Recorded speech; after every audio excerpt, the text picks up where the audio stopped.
Yo tout le monde, c'est Yorel et aujourd'hui on se retrouve pour l'épisode numéro 2 de l'aventure sur Dofus.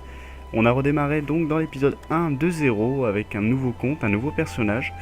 Et on avait réussi donc en on va dire à peu près 1 heure ou 2, on avait réussi à se dropper pas mal d'objets. On avait réussi à prendre une panneau aventurier. Donc là j'ai un défi qui est lancé. Ok. Ok, bah si tu veux. Niveau 14. Une panoplie peut-être. Je sais pas, je vois pas vraiment ce que c'est. C'est quelle classe ça? Je teste un sort. Bon, j'ai envie de lui dire ok, hein, s'il veut. Ok.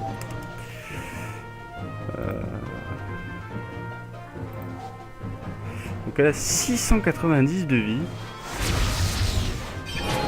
Et elle vient de me mettre un 73 dans la tronche.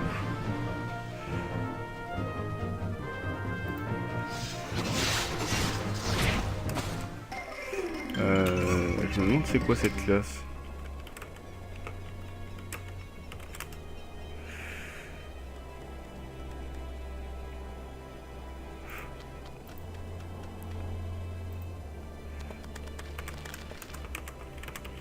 Ah bah ouais, ok, d'accord, hypermage c'est ça. Je viens le reprendre. Bon, ok, d'accord, on a vu un peu l'hypermage. De toute façon, j'aurais pas pu la battre dans tous les cas. Donc dans cette vidéo, qu'est-ce qu'on va faire aujourd'hui? Et ce qu'on va faire, ça va être très simple. On va faire des petits combats comme ça. Qu'on débouffe tout, contre tout ce qui passe en fait. Et je viens de rater le chat comme un débile. Et on va se dropper en fait des viandes intangibles. Et ces viandes intangibles vont nous servir. Attendez. Pareil, mais j'ai pas mal de trucs, mon ancien billet de fusil.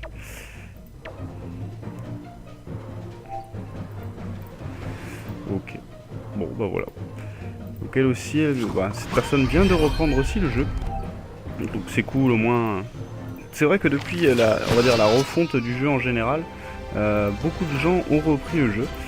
Et ça c'est vraiment intéressant parce que c'est vrai qu'à Incarnam, sur la fin en fait, la fin de vie de la 1.29 et le début de la 2.0, il n'y avait pas non plus énormément de monde sur Incarnam. Là ça fait quand même plaisir de voir pas mal de personnes.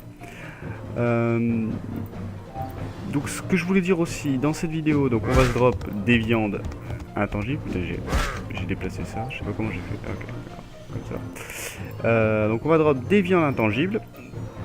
On va se mettre tout de suite en mode tactique parce que je le vois pas là.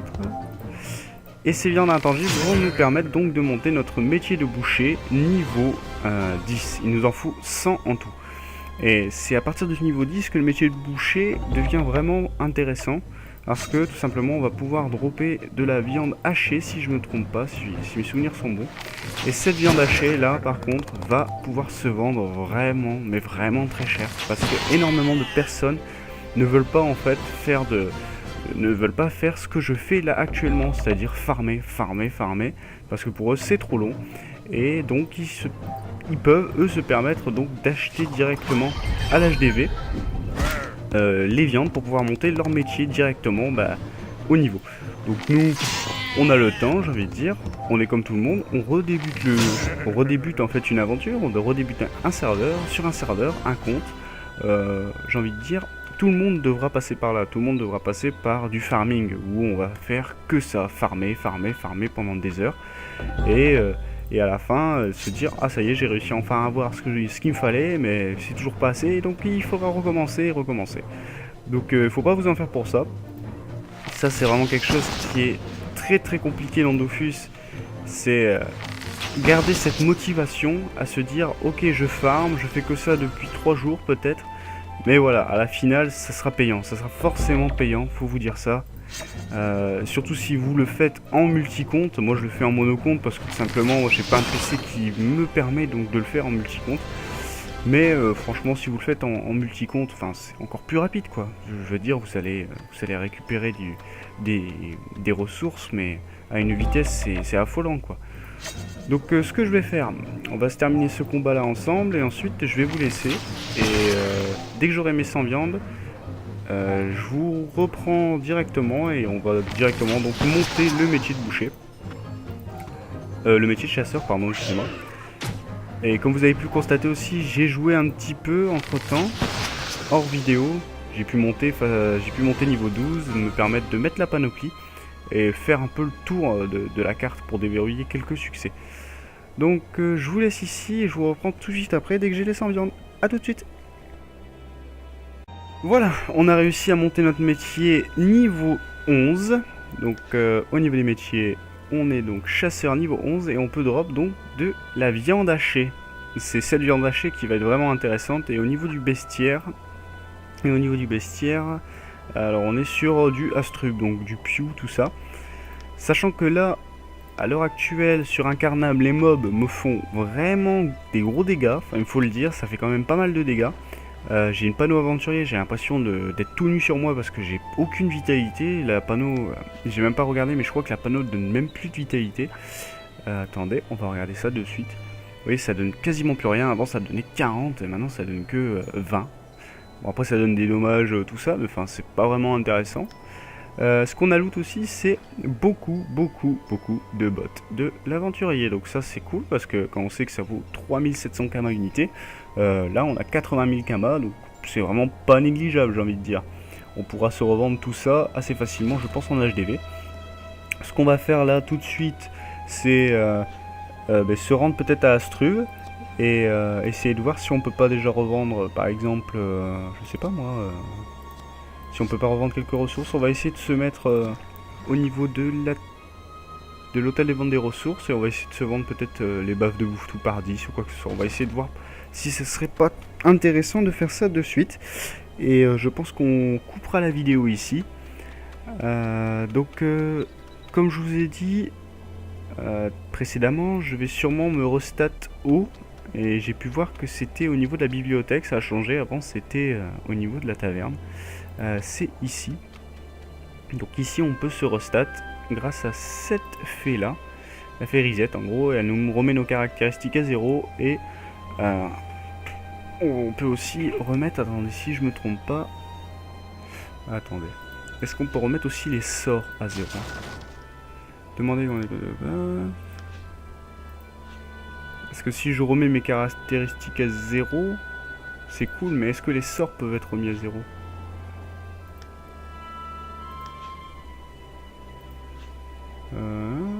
Bah non. On va essayer de voir peut-être à l'intérieur, je sais pas. Je sais qu'avant on pouvait restat aussi les sorts. Si c'est pas le cas, ce serait bête. Donc là ici on a que dalle. Ah, si on a les livres ici. Qu'est-ce qu'il y a dedans?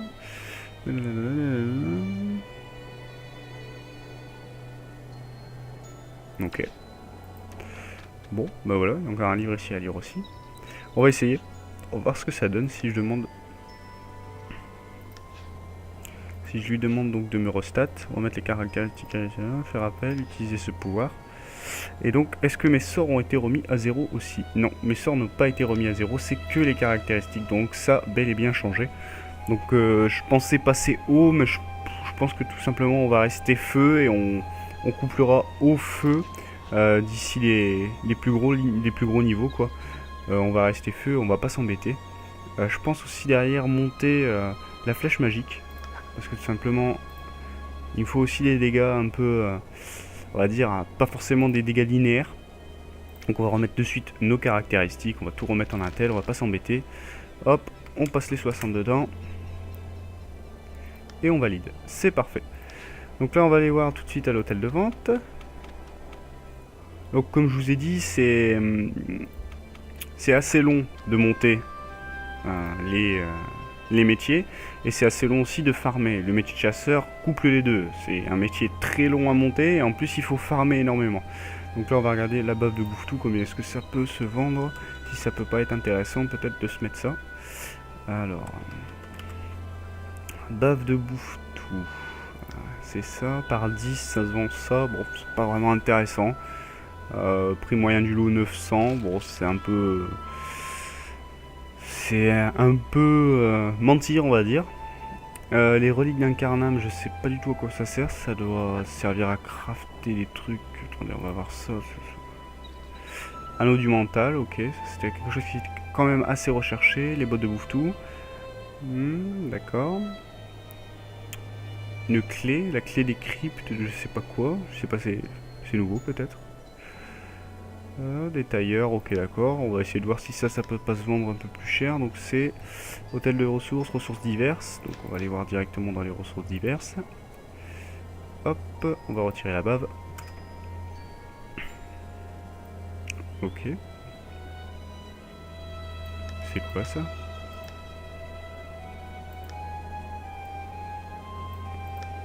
Je crois que c'est bugué. On va regarder directement ici, c'est vraiment bizarre là. Alors, relique d'Incarnam, hop. Donc là ça se revoit quand même pas mal, hein. 100, 12 000 kamal et 100. C'est quand même pas négligeable quand on commence à jouer. Ce qu'on va pouvoir se faire peut-être, c'est essayer de se dropper donc ces petites reliques d'Incarnam. Sachant pardon, que c'est au Schaffer, on va pouvoir se faire une petite session drop au Schaffer. Et en plus ça va nous permettre d'XP tranquillement. Donc je pense que le prochain épisode, lorsque je le tournerai, j'aurai déjà pris quelques niveaux d'avance et j'aurai fait sûrement toutes les quêtes en fait d'Incarnam parce que je vais les faire pour pouvoir me débloquer un full succès. Il doit pas manquer grand chose au niveau du succès. Attendez, on va voir. Au niveau général, non c'est pas général, à chaque fois je me trompe. Quête, voilà, c'est pas ça. On va y arriver. Exploration Incarnam. Donc l'exploration d'Incarnam, on a tout fait. Donc c'est parfait. Donc en fait, il nous reste juste les petites quêtes à côté. Attendez. C'est quoi ça? Il n'y a pas des quêtes à Incarnam? Si, il doit y avoir des quêtes. Bah oui. Ok. Alors il faut faire ces quêtes là. Ça nous rapporte quand même 18 000, 11 000... 16 000, 28 000 et 4 000. Donc c'est vraiment quelque chose qui est vraiment pas négligeable, il faut le dire. Donc je pense que la prochaine vidéo, lorsque je la tournerai, j'aurai terminé toutes ces petites quêtes. Et on se fera sûrement le donjon du mini-milou, si je me trompe. Non, c'est le donjon d'Incarnam, il y a quoi dedans? Je me souviens même plus. Attendez, peut-être ça a changé entre temps. Je suis en train de dire des trucs, mais je trouve que ça a changé. Le donjon, il est où? Ah bah c'est la crypte de... Ah bah d'accord, c'est une... Ah d'accord, bah ça a changé, ouais, carrément. Je vais essayer de voir aussi là, attendez, avant de déconnecter, avant de vous quitter, je vais essayer d'aller voir si on peut toujours récupérer cette clé de donjon en faisant un combat contre un bouffetou royal. C'était au départ, c'était ça, donc peut-être que ça a changé entre temps, mais bah, j'espère pas parce que ce serait con. Après, vu que j'ai quand même pas mal de ressources, je pense que je pourrais peut-être la craft, cette clé.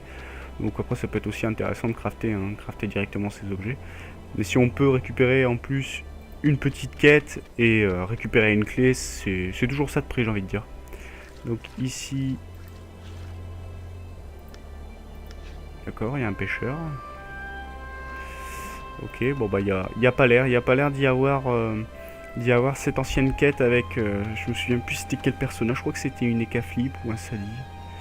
Il y a l'air de plus l'avoir. C'est bête. C'est bête. C'est que ça a vraiment beaucoup changé, hein, faut le dire, parce qu'avant c'était vraiment pas comme ça. Ah, par contre, lui, il est toujours là, lui. Lui, il a pas bougé. Donc, je pense qu'on va se laisser ici. J'espère que la vidéo vous aura plu. Et je vous dis à la prochaine pour une nouvelle vidéo. Allez, ciao tout le monde!